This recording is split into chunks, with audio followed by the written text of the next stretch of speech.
Bonjour à tous et bienvenue sur la chaîne YouTube d'Automobile Propre pour une découverte, premier essai de ce BMW iX5 hydrogène. Si ce véhicule n'est pour l'instant pas destiné à être un modèle de série, ce iX5 hydrogène est à considérer en fait comme un véritable laboratoire roulant pour les équipes de BMW qui évidemment vont s'intéresser à cette technologie de la pile à combustible à plus ou moins long terme d'ailleurs. On va évoquer tout cela dans cette vidéo, mais avant ça, je vous invite à vous abonner à notre chaîne YouTube et à cocher la cloche des notifications si ce n'est pas déjà fait. C'est parti pour la découverte de ce iX5 hydrogène. Alors il est vrai que si ce BMW n'avait pas ce stickage, BMW e-hydrogène fuel cell, eh bien ce iX5 hydrogène pourrait être confondu avec un X5 électrique. Pour cause, il reprend exactement la même plateforme, mais ici ce modèle, comme je le disais, est à considérer vraiment comme une plateforme dédiée à la R&D autour de cette solution donc hydrogène pile à combustible. C'est une plateforme sur laquelle BMW travaille maintenant depuis plus de 4 ans. Et l'hydrogène au sens large, c'est plusieurs décennies de travail pour les équipes. Un prototype néanmoins basé sur la même plateforme que le X5 avec des dimensions donc identiques qui sont de l'ordre de 4,92 m de long, plus de 2 mètres de large et 1,74 m de hauteur avec un empattement de 2,97 m. Le poids de ce iX5 hydrogène n'est pas officiellement communiqué par BMW et pour cause, ce prototype ici intègre encore des éléments qui ne seront pas dans la version de série. Néanmoins, le propos pour le constructeur, c'est de proposer un véhicule 100% électrique comme celui-ci alimenté à l'hydrogène avec un poids équivalent à celui d'un hybride rechargeable qui, évidemment, vous le savez, intègre des batteries de moindre capacité. Et se murmure tout de même ici qu'entre cette plateforme hydrogène et son équivalent 100% électrique, il y aurait tout de même entre 2 et 300 kg d'écart. Ce qui est connu en revanche, c'est la puissance. Elle est ici de 295 kW, soit environ 400 chevaux délivrés par un seul moteur situé sur l'essieu arrière. Ce X5 hydrogène est un modèle propulsion. Attention toutefois, cette puissance n'est disponible que lorsque l'intégralité de la plateforme, d'une certaine manière, entre en jeu. En effet, il faut comprendre que ce véhicule à hydrogène fait appel à une pile à combustible qui, elle, alimente le moteur électrique en permanence, mais avec une puissance, entre guillemets, de seulement 125 kW. Cette pile à combustible, elle est complétée par un boost de puissance apporté par une batterie électrique, batterie haute tension, 400 volts d'une petite capacité, 2,5 kWh seulement, mais qui permet d'apporter 170 kW de puissance supplémentaire. Et nous voilà donc avec ces 295 kW de puissance cumulée, ce qui permet à ce gros SUV qu'est le iX5 hydrogène de franchir un 0 à 100 km/h en moins de 6 secondes et de prétendre à un couple plus que confortable de 710 Nm ou encore une vitesse de pointe de 185 km/h.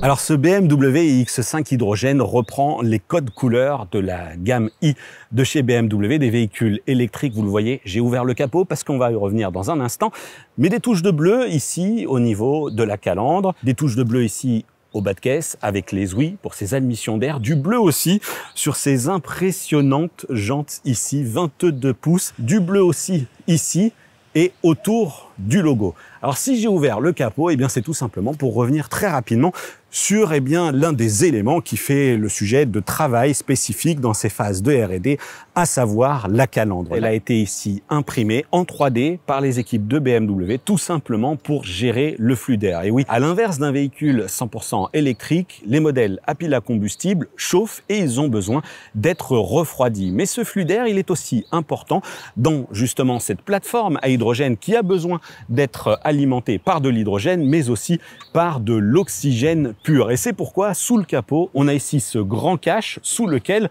on va retrouver la pile à combustible qui est, elle, refroidie, mais en fait, cet espace, il est aussi grandement occupé par un système de filtration de l'oxygène qui permet ensuite d'alimenter le système avec un oxygène nécessaire à cette réaction chimique qui est l'oxydoréduction pour produire de l'électricité. Évidemment, on a la partie réservoir, un premier qui est positionné ici sur la longueur qui peut contenir 3 kg d'hydrogène.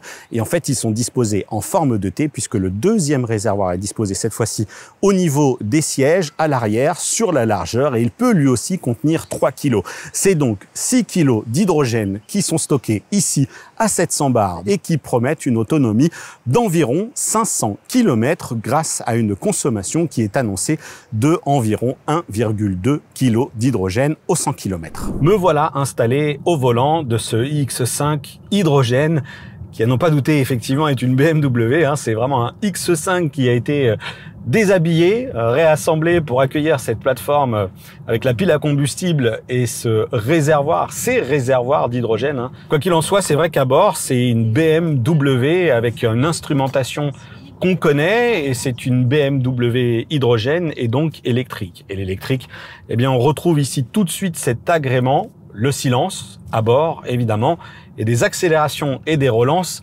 qui sont vigoureuses. Vraiment, on est plutôt bien catapulté par ce gros iX5 hydrogène, encore une fois. Il y a de la ressource, c'est pas de 4 roues motrices, on est vraiment sur une propulsion, donc toute la puissance est aux roues arrière. Là où je dis aussi que c'est une vraie BMW, c'est qu'on retrouve tout le savoir-faire de la marque sur l'agrément de conduite. C'est d'une précision redoutable. C'est vraiment très simple à placer, la direction est extrêmement informative, elle est extrêmement bien calibrée, le dosage est parfait, quel que soit le mode de conduite d'ailleurs, que l'on soit en mode Eco-Pro, confort ou sport, on va avoir une auto qui est vraiment extrêmement agréable à conduire et j'exagère à peine, pardon, parce qu'en plus, elle est, mais alors, la suspension, c'est vraiment incroyable. Ça filtre vraiment très très bien. Et pour le coup, on est sur des suspensions pneumatiques pilotées. Donc là aussi, on retrouve encore une fois une plateforme qui est connue, mais qui est efficace. Concernant l'autonomie, au moment où je vous parle, eh bien, ma consommation moyenne est exactement de 1,4 kg de H2 au 100 km, ce qui est donc assez proche tout de même de la donnée qui est annoncée par BMW, sachant bien évidemment que le rôle de cette plateforme est d'optimiser tout cela et donc on n'est évidemment pas encore sur la plateforme finale. Voilà, je ne sais pas si vous avez entendu cette petite mélodie, je suis là en mode confort. Et bien les différentes mélodies, je le rappelle, c'est du Hans Zimmer à l'intérieur, j'ai envie de dire, de cet habitacle. C'est effectivement ce célèbre compositeur qui est ici associé à BMW pour produire les sons de ce véhicule électrique. Alors, lorsqu'on est en mode sport, la mélodie est tout de suite là. Voilà, vous l'entendez ? Ah oui, ça pousse. Et le fait qu'on soit sur une propulsion, on a tout de suite voilà, le nez qui se lève. On a l'avant du véhicule qui se cabre un petit peu. C'est amusant. En tout cas, pour le coup, là, dans cette configuration-là, l'hydrogène n'a pas grand-chose à envier aux véhicules 100% électriques avec des batteries. Je crois vraiment que la partie confort fait partie de ce qui m'impressionne le plus sur la conduite de ce iX5 hydrogène. Je pense que ça fait partie de l'un des véhicules le plus confortables que j'ai conduit depuis un bon bout de temps. Là où c'est d'autant plus étonnant, c'est qu'on est quand même chaussé ici sur des pneumatiques avec des jantes en 22 pouces. Et je peux vous assurer que ça filtre très bien. Alors ça travaille, c'est pas le sujet, parce qu'on passe sur des roues abîmées, sur des routes abîmées. On entend bien que la suspension fait le job. On a des bruits notamment qui remontent aussi, mais on sent absolument rien dans le siège. Et c'est là que c'est redoutable, cette suspension pneumatique pilotée. Waouh, ça fonctionne très bien. Et bien voilà, je suis arrivé sur une station de recharge déserte. C'est vrai qu'il y a quelques bornes électriques, il y a du GNV aussi, et juste à côté de moi, ce qui va m'intéresser, à savoir ma station de recharge d'hydrogène. Quelques chiffres toutefois à partager avec vous, même s'ils ne sont là qu'à titre indicatif, vous l'aurez compris, sur ce rapide essai de cette iX5 hydrogène version prototype. Donc quelques chiffres que j'ai notamment d'ailleurs mentionnés en étant au volant, une consommation qui n'a pas changé pour l'instant. Voilà, je ne suis vraiment pas très loin de la donnée annoncée par le constructeur, puisque je suis en moyenne ici à 1,4 kg de H2 pour 100 km, ce qui se traduit ici sur cette autre jauge. J'espère qu'on le voit bien, sur une autonomie, enfin en tout cas restante, de 209 km avec un réservoir à peu près à 50%. Et pour en savoir un petit peu plus, je vous l'ai dit, on a ici les palettes au volant, avec ici la palette moins et ici la palette plus. Celle-ci augmente la puissance du freinage régénératif. Regardez, ici sur le côté, on a ici les 3 flèches qui m'indiquent que je suis sur la puissance maximum. Et si je tire la palette, je réduis le frein régénératif. Et bien entendu, j'ai toujours ici le sélecteur qui me permet ici de basculer en mode B, comme vous avez ici le petit voyant qui s'allume, tout simplement pour forcer le freinage récupératif maximum. Je vous propose maintenant de rejoindre Pierre Bodhomme de chez BMW. On va pouvoir ainsi refaire le plein de notre modèle, voir un petit peu combien de temps ça dure, et puis surtout faire le point aussi sur la vision un petit peu plus globale, peut-être à l'échelle nationale, comment ça fonctionne, qu'est-ce qu'il faut attendre aujourd'hui du réseau. C'est parti, on va retrouver Pierre. Bonjour Pierre. Bonjour David. Bon, une grande première là, on va refaire un plein d'hydrogène dans une BMW, première pour nous. C'est parti, donc on va essayer de décomposer un avitaillement en hydrogène. Donc la première étape, David, c'est bien sûr de déverrouiller la trappe. Donc la première chose qui frappe quand on regarde la trappe, c'est qu'on fait face à un réceptacle. On a le petit icône qui nous reprécise qu'on est bien en présence d'une voiture à hydrogène. Et il faut enlever ce petit capuchon pour mettre le réceptacle. À quoi ça sert? À vérifier que en fait, le transfert soit pur, puisqu'en fait, dans la pile à combustible, il faut s'assurer qu'il n'y ait pas d'éléments qui viennent perturber en fait, la réaction chimique. Alors la première étape, c'est de s'identifier, soit par l'application Fill and Drive ou via le badge ici. La station est déverrouillée. Ensuite, on suit les consignes de la borne. On sélectionne l'hydrogène qu'on veut. Ici, on va recharger à 700 bars pour maximiser la quantité de gaz qu'on va embarquer dans la voiture. On va venir décrocher le pistolet, tout simplement. Le pistolet est ici, donc assez léger, puisque le câble à l'inverse d'un chargeur haute tension, un câble CCS, est très fin, puisque le gaz ne prend pas beaucoup de place. Je viens enfoncer mon réceptacle jusqu'au bout, j'ai entendu un petit clic, et je viens verrouiller.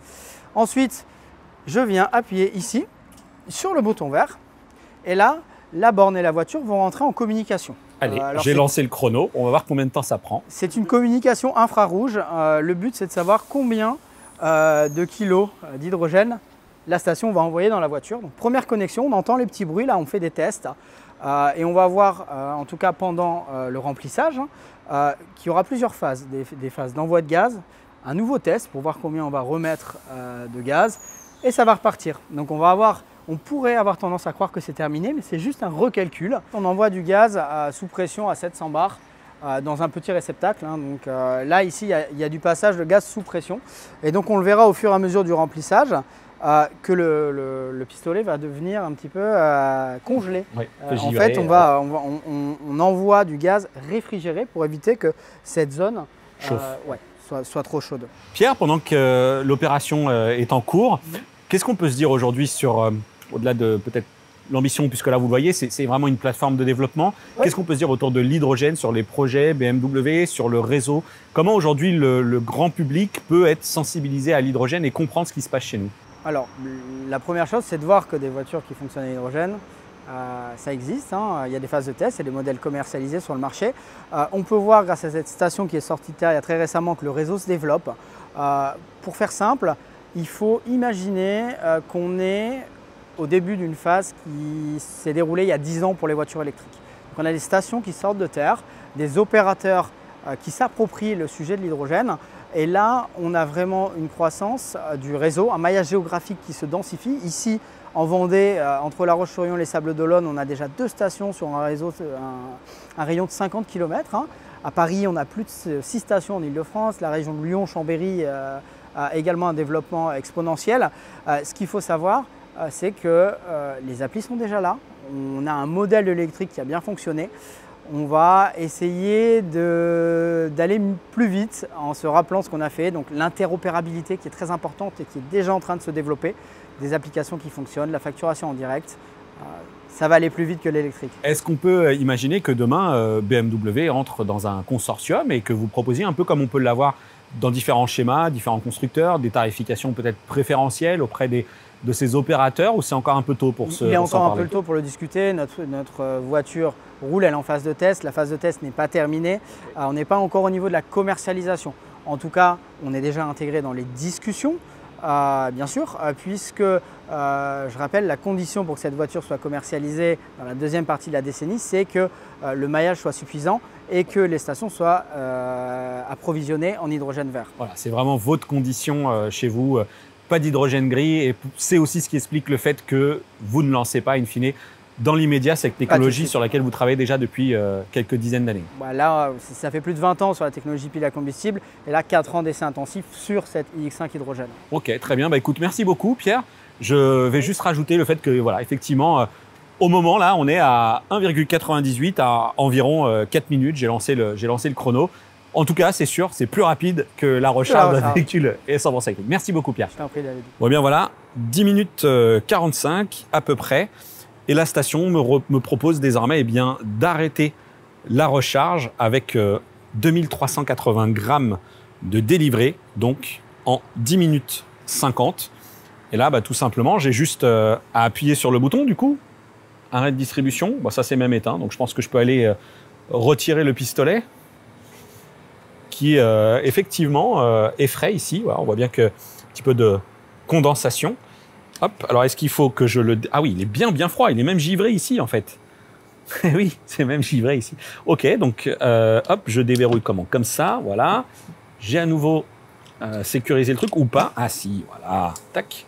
Et j'ai juste à le remettre en place. Ok, et le plein est fait donc. Vous l'aurez compris, à l'issue de ce road trip de découverte de cette iX5 hydrogène sur les routes de Vendée, le problème, tout prototype qu'il est, ce n'est pas vraiment ce iX5 hydrogène qui, pour moi, d'ores et déjà, combine le meilleur des deux mondes. Le meilleur des deux mondes parce qu'il est vrai que, encore une fois, c'est un prototype et même si on l'a vu, le temps de recharge à la station n'est pas exactement celui que l'on attend.